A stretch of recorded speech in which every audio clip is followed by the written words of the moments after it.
Arratsaldeon eta ongi etorri bertan berri albistegira, gaur Rapidillaren 6 da asteazkena, hauek dire Iruñerriak eta Nafarroak utzitako albiste nagusienak. Lan hitzarmen kolektiboa berritzeko akordioa lortu dute Elizondoko Zahar-Etxeko langileak. Errusiako eta Ukrainiako desertorei asilo emateko eskatu dute antimilitaristek Iruñan. Galerna Iruñako haurren arreta ereduaren aldaketa zalantzan jartzen duen dokumentala argitaratu dute. Nafarroko 35 enpresa inguruk parte hartuko dute alimentarian ziklo aldaketa batek markatutako edizio batean, Txibite lehendakariaren arabera. Apirilaren 13 aintzinera errenta aitorpenerako aurretiko hitzordua eska daiteke. Arrotxapea energia berdeko barruti positiboa bihurtzeko urratsak. 600 bat lan aurkeztu dira San Fermin jaiak iragartzeko kartel lehiaketara. Arga ibaiaren pasabideetara sartzeko bidean dagoen totem batek Kaparrosoko errotaren ondoan Remigia Etxarren Aranguren funambulista iruindarraren irudia gogorazten du. Berrikuntza sustatzeko eta komunikazio bide berriek irekitzeko sortu den metabersoan aurkeztu du bere espazio berrian Nafarroko gobernuak. Nafarroak 8.200.000 euro jaso ditu gobernu zentraletik garraio sektoreko zuzeneko laguntzetarako.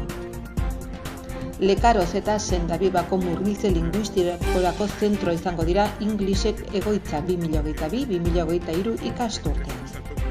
Komunikazioko eta diseinuko profesionalentzako genero ikuspegiko prestakuntza eta sensibilizazio programa berrargitaratu du Berdintasunerako Institutuak. Martxoan batez bestekotik gorako prezipitazioak eta hil horretan ohikoak diren tenperaturak erregistratu ziren. Iruña Trinitariozko trenbidearen interpretazio zentroaren eraikina amaitzen ari da. Lehendakaritza batzordeak gaur bisitatu du trenbidearen lagunen elkarteak udalarekin sinatutako hitzarmenari esker egindako lanak. Irri zikloak Iruñako udalak antolaturiko euskarazko antzerki zikloak gaur eskainiko du denboraldi hontako azken ikuskizuna, lehendakari gai.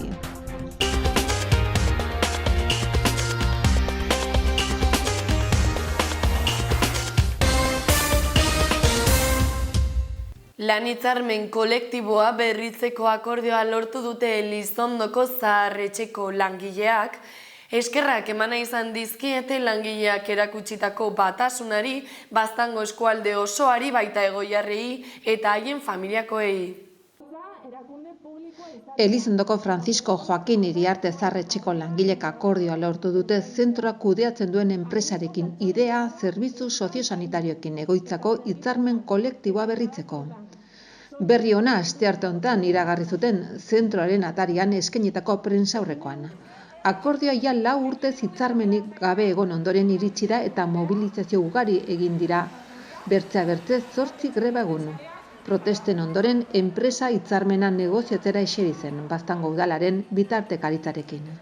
Asteartean emandako agerraldian langilek egindako borroka azpimarratu dute. Haunitz izan dira azken urte hauetan langilek egindako mobilizazioak eta biztanleriaren zati handi batek lagundutakoa eta hori aitortu eta eskertu nahi izan dute.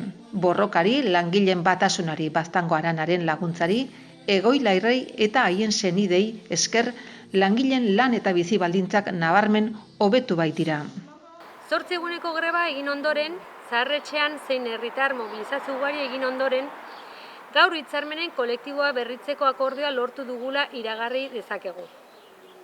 Zahar-Etxeko langileok bizi baldintzei dagokionez, aurrepauso nabarmenak eman direla erran dezakegu.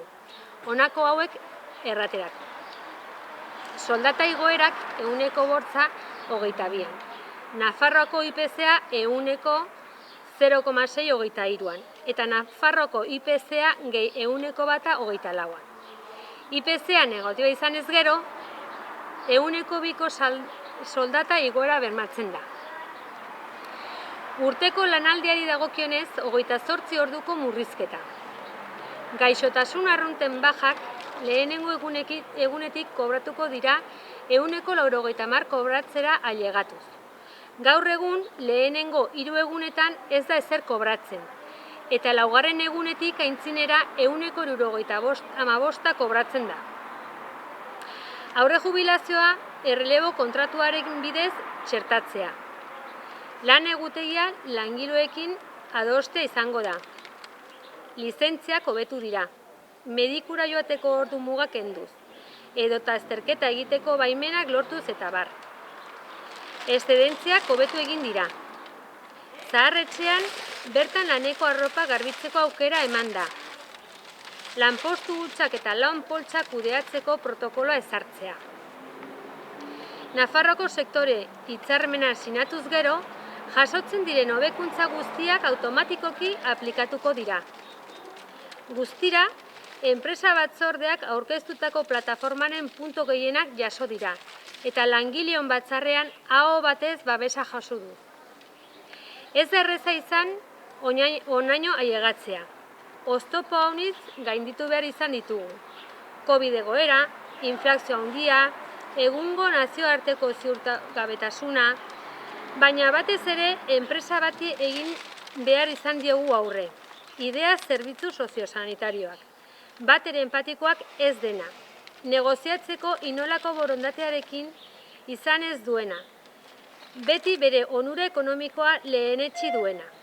Are gehiago Elizondoko egoitzatik gehienez 2 urteko epean atera beharko duela jakinda. Baina borrokari, langileon batasunari, Baztango eskualdearen laguntzari, aitatxe amatxi, familiaren esker, langileok lan eta bizi baldintzak nabarmen hobetzen dituen akordio bat lortzeko gai izan gara. Horregatik guztiagatik esker mile denei. Hau ere zuren garaipena da. Lan haunitz gelditzen da sektore honetan lan baldintzak duintzeko. Ez enpresek, ez da instituzioak ere ez baitituen inolako antortzatik egiten. Baina gaurko akorde honekin apur bat aitortuagoak sentitzen gara. Akitzeko, gaurko bidearen hasiera besterik ez dela erran nahi dugu.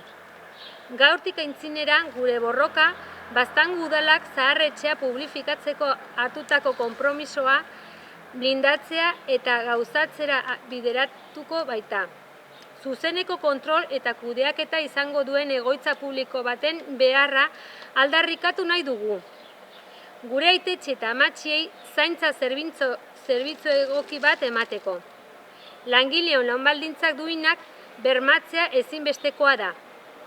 Etekin ekonomikoetik eta enpresa logikatik kanpoko zaintza sistema behar dugu. Aitatxe amatxi eta zaintzaileak zentroan jarriko dituenak. Gora Elizondoko zaharretxeko langileen borroka! Gora! Errusiako eta Ukrainako desertorei asiloa emateko eskatu dute antimilitaristek Iruñean. Mugimendu intsumizioak elkarretaratzea iragarri du Iruñean eta Ukrainara armarik ez bidaltzeko eskatu dio gobernuari. Insumizio mugimendu eta antimilitaristak Espainiako gobernuari eskatu dio Errusiar eta Ukrainiar armadetako desertoreak errefuxiatu gisa hartzeko, aurrekontu militarra ez handitzeko eta Ukrainara armak bidaltzari uzteko. Apirilaren 9an konzentraziora eta apirilaren 23an bizikleta martxa batera eramango duten aldarrikapenak eginez. Prentsaurreko batean Cristina Contreras abokatuak Arginez Salanueva, Ibeldarrain, ekintzaileak eta Asun Otano eta Kontxi Salinas insumizioen zeniden aldeko taldeko kidek parte hartu dute. NATOn sartzearen aurka egon ginen antimilitaristok. Derrigorrezko zerbitzu militarrari zein ordezko prestazio sozialari uko egin genionok. Eta 1991 zen 2003ko golkoen gerren aurka mobilizatu ginenok, berriro ere militarismo, ejertzito eta gerren aurka kalera ateratzea beharrezkoa dela ikusten dugu. Errusiar inbazioa zein Ukrainiarako arma bidalketar bertan bera utzi behar direla uste dugu. Eta horrekin batera aurrekontu militarren murrizketa eta Ukrainiar zein Errusiar desertorentzako babes politikak aldarrikatzen ditugu.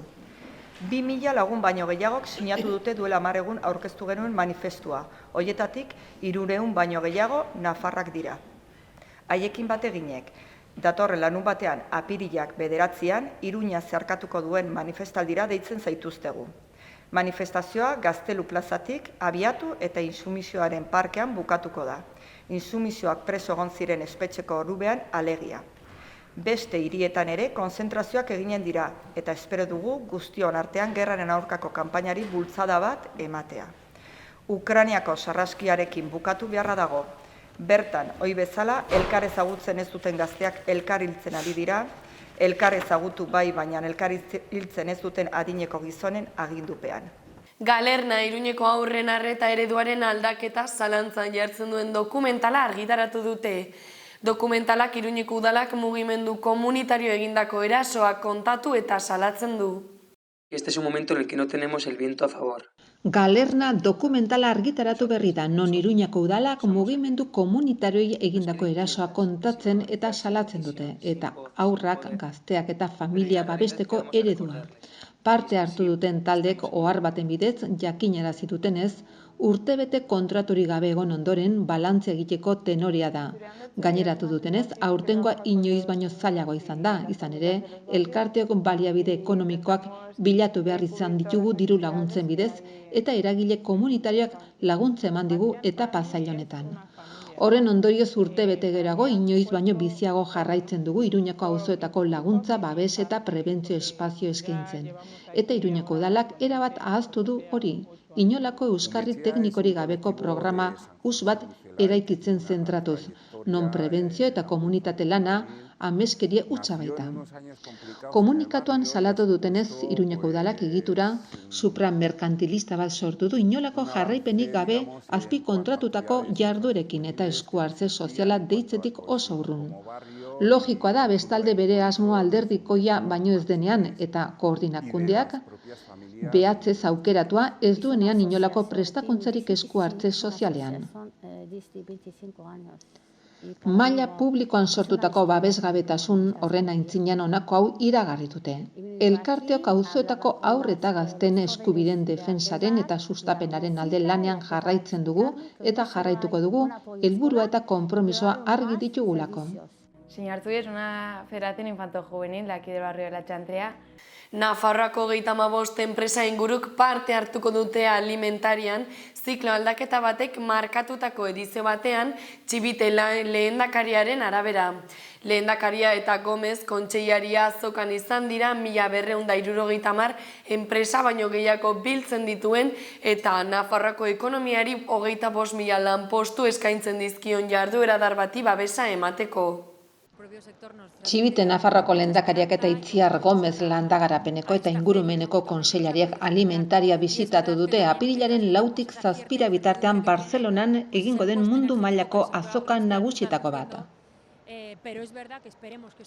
Natalia Bellostas Intiako zuzendari gerentea izan dute lagun azokan, erakunden presentzia koordinatzen duen enpresa publikoan.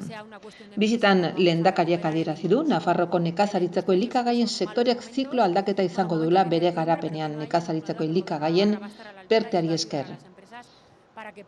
Spain Food Valley eta bere plano osagarriak 16 milioi euro nekazaritzeko elikagaien industria eraldatuko dute. Bi ekimen horiek sektorearen digitalizazio eta jasangarritasuna bultzatuko dute Nafarroak nekazaritzako elikagaien industrian duen lidergoa sendotuz. Bestalde Gomez kontseilariak adierazi duenez, Nafarroko 35 enpresa daude azoka hontan urteko egutegiko garrantzitsuena eta pandemiak ekarri zuen geldialdiaren ondoren errekuperatu ahal izatea ospatzen dugu. Garrantzitsua da gaur hemen egotea haien aleginari ikusgarritasuna emateko. Apirilaren 13tik aurrera errenta aitorpenerako aurretiko hitzordua eska daiteke. Aurten ogasunak aitorpena telefonoz egiteko aukera emango duen modalitate berri bat gehituko du. Una campaña que se va a prolongar. 2021eko errenta eta ondarearen kanpaina apirilaren 7tik ekainaren 24 bitartean luzatuko da. Hortzegunetik aintzinera beraz, zergadunek renta.navarra.es webgunean konsultatu ahal izango dituzte Nafarroko Foru Ogasunak egindako proposamenak. Aurten 203.720 dira, eta aitorpenak internet bidez aurkezteko epea ere hasiko da. Gainera hilaren 20tik aintzinera hasiko da aitorpenak aurrez aurre aurkezteko epea eta horretarako beharrezko izango da hilaren 13tik aurrera hitzordu eskatzea. Aurten Nafarroko Foru Ogasunak modalitate berri bat planteatu du aitorpenak egiteko. Telefonozko errenta ildo horretatik ogasuna izango da aitorpena bide, ontatik egitea aurretiaz eskatu duen persona zergadunarekin harremanetan jarriko dena. Modalitate berri hontarako aurretiko hitzordua eskaera halaber datorren apirilaren 13tik aurrera egin behar da.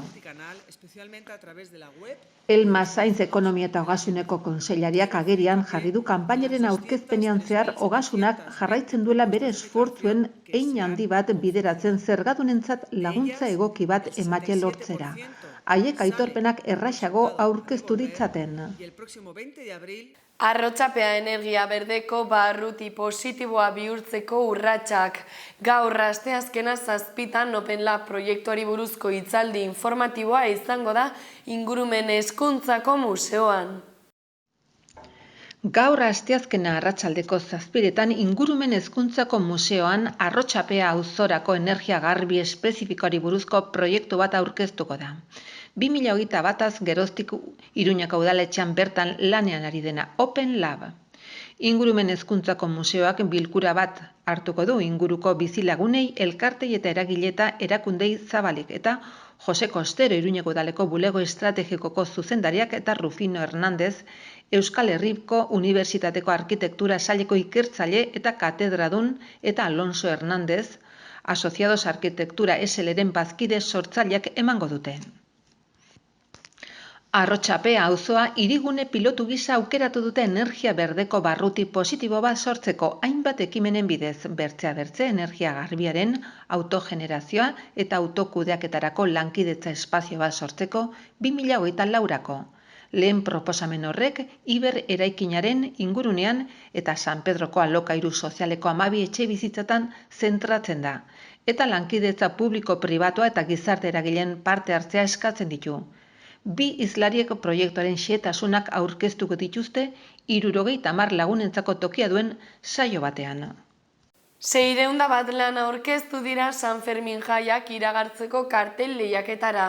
Epaimaia bihar bilduko da lehen aldiz aurkeztutako lanak aztertzen hasteko. Iruñako udalak 2022ko San Ferminetako kartel lehiaketara aurkeztutako 601 obra erregistratu ditu. Azken 20 urteetako bigarren parte hartze handiena da. 2004 urteko 622 ondoren. 2019ko jaietarako aurkeztutako 245 kartelak bikoiztuz. Apirilaren 28an epaimaiak aukeratutako 10 kartel finalisten artean herri bozketa jarriko da bian eta maiatzaren 8an ostegunean San Ferminetako eskaletarekin bat eginez obra irabazlea argitaratuko da. Parte hartzeari buruzko datuen arabera, 601 karteletatik 188 Iruñetik bidali dira, 182 Nafarroko beste herri batzutik eta 206 Espainiako autonomia erkidegoetatik. Guztira 29 kartel aurkeztu dira Madrildik, 19 Bizkaitik, 17 Gipuzkoatik, 16 Valentziatik, 15 Barcelonatik eta 11 Zaragozatik. Gainerako 13 kartelak nazioarteko dira, 4 Italiatik erregistratuta daude, 3 Frantziatik, 2 Estatu Batuetatik, 1 Erresuma Batutik, 1 Argentinatik, 1 Mexikotik eta 1 Japoniatik. Aurten berritasun gisa kartelen aurkezpena modu telematikoan eginda webikoitza pamplonaeskultura.es webgunean parte hartzeko inprimaki baten bidez. Gainera aurtengo edizioan epaimaiak herri bozketarako 8 kartel finalista aukeratu beharrean 10 lan aukeratuko ditu. Eta hoien artean aukeratu beharko da. Azkenik Iruñako udalak 6.000 eurora igo du kartelaren egilearentzako sariaren zenbatekoa. 10 kartel finalistak aukeratuko dituen epaimaia bilduko da bere lanari ekiteko gaur. Epaimaia honako hauek osatzen dute. Jorge Urdanoz Iruñeko udaleko kultur eta berdintasun zuzendaria. Sergio Puertollano komunikazioan aditua. Nafarroko komunikazio enpresen elkarteak izendatua. Javier Pérez de Zabalza Nafarroko komiki aretoko zuzendari kidea eta ilustrazioan aditua. Kontxa Pasamar artista eta ilustratzaileak, Kontxesi Vicente, artista eta arte grafikoetako irakaslea Iruñako Arte Eskolan, Javier Manzastikos, plastikoko ilustratzailea eta diseinu grafikoko irakaslea. Kartel finalisten irudiak ezagutzen eman ondoren herri bozketaren txanda izango da. Apirilaren 28tik aintzinera 10 eguneko epea irekiko da Iruñan erroldatutako personek gustokoen duten obraren alde bozkatu ahal izan dezaten. Arga ibaiaren pasabidetara sartzeko bidean dagoen toten batek Kaparrosoko errotaren ondoan Remigia Etxarren Aranguren funambulista iruindarraren irudia gogorarazten du. Argako erregina izenez ezaguna Kaparroso errotako inguru berean ibaia 10 metroko altueran zeharkatu zuen 1883an. Iruñeko udaleko herritarren gaietarako batzordea Remigia Etxarren Aranguren funambulista iruindarraren omenezko totenean izan da, Kaparrosoko errotaren inguruan, ibaiaren gaineko pasabidetara sartzeko oinezkoen bidean. Puntu hori aukeratu da Remigia Etxarrenen emanaldi ikusgarrienetako baten oroigarri gisa. 1883ko San Ferminetan Arga erreka Pinagueren makinaren parean 10 metroko altueran zeharkatu zuenean, oinetan saskitxoak zituela, gero bidea begiak estalita deseginez. Totena ebaketa altzairuz eginda eta 1,70 zentimetroko altuera eta 50 zentimetroko zabalera dute gutxi gorabehera. Funambulista baten marrazki bat dauka plakan bertan moztutako silueta gisa, eta Remigia Etxarren Arangurenen bizitzari buruzko testu labur bat gaztelaniaz, euskaraz, inglesez eta frantsesez. QR kode bat sartu da, interesdunek Argako erreginari buruzko informazio gehiago eskura dezaten. Totena osatzeko Iruñeko udalaren eta Nombrar Mujeresen Pamplona talderen logoak daude emakumeen historiari ikusgarritasun emateko eta kale eta espazio publikoen izenetan genero berdintasuna sustatzeko. Berrikuntza sustatzeko eta komunikazio bide berriak irekitzeko sortu den metabertsoan aurkeztu du bere espazio berrian Nafarroako gobernuak. Errealitatea areagotua duen ingurune horrek abanguardia teknologikoan kokatzen du foru komunitatea, herritarren, enpresen, erakundeen eta administrazioaren arteko interakzioa irauliz. Juan Cruz Zigudosa Unibertsitateko Berrikuntzako eta Eraldaketa Digitaleko Kontseilariak Nafarroko gobernuak metabersoan duen espazio berria aurkeztu du. Errealitate areagotuko ingurunea da, administrazio autonomiko bateko lehena eta herritarren, enpresen, erakunden eta administrazioaren arteko interakzioan garapen handia dakar, teknologiari eta berrikuntzari esker komunikazio zuzenagoa lortzeko. Metabersoa espazio virtual bada eta aukera ematen du bertako edukiarekin eta elementuekin ez ezik murgiltze espazio hortara sartzen diren pertsonen artean ere elkar eragiteko, ordenagailuaren, gailu eramangarrien edo errealitate virtuala betaurrekoen bidez. Modu horretan Zigudosa kontseilariak adierazi du metabersoan osorik emandako prentsaurrekoan Nafarroko gobernuak jauzi digital horren alde egindako apustuak. Foru komunitatea abanguardia teknologikoan eta berritzaileak kokatzeko aukera ematen duela konektatzeko modua aldatuz. Ildo horretan kontseilariak gonbita luzatu die pertsonei, erakundei eta enpresei ingurune hau bisitatu eta ezagutzeko. Ekonomia, transakzioak, komunikazioa, harremanak eta oro har, internet tradizionala deitzen den horretan egiten dugun guztia ulertzeko modua iraultzen ari baita. Nafarroak 8,2 milioi jaso ditu gobernu zentraletik garraio sektoreko zuzeneko laguntzetarako. Laguntzak eskaera enprimaki elektroniko baten bidez apirilaren 11tik aurrera eska daitezke. Nafarroak 8.200.000 euro jaso ditu exekutibo zentraletik errepideko garraioaren sektorerako zuzeneko laguntzetarako. Hoien helburua da Ukrainaren inbasioaren ondorioz petrolio produktuen kostuak handitzearen ondorio kaltegarria eta Errusiari horren ondorioz ezarritako zigorrak arintzea. Nafarroko gobernuak laguntzak eskatzeko prozesua jarriko du abian, datorren apirilaren 11tik astelehenetik formulario elektroniko bat erabiliz. Laguntza hauen onura jasoko dute autonomoek eta Espainian eratuak izan diren lege izaerako elkartek, beti ere, sektore publikokoak ez badira eta salgaien, bidaiarien garraio publiko baten, taxi edo VTC garraioaren edota personen garraio sanitarioaren baimen baten titularrak izaten badira. Laguntzaren banakako kopurua erabakiko da onuradun bakoitzeko ustiatutako ibilgailuari dagozkion kopurua eta mota kontuan hartuta. 1.250 euro kamioiko salgaien astuna, 500 euro furgonetako salgaien arina, 950 euro autobuseko, 300 euro taxi eta VTC bakoitzeko, eta 500 euro ambulantziako. Kasu orotan azken zenbatekoa gehienez 400.000 eurokoa izango da. Lekaroz eta Sendabibako murgiltze linguistikorako zentroa izango dira English Weeken egoitzak 2022-2023 ikasturtean.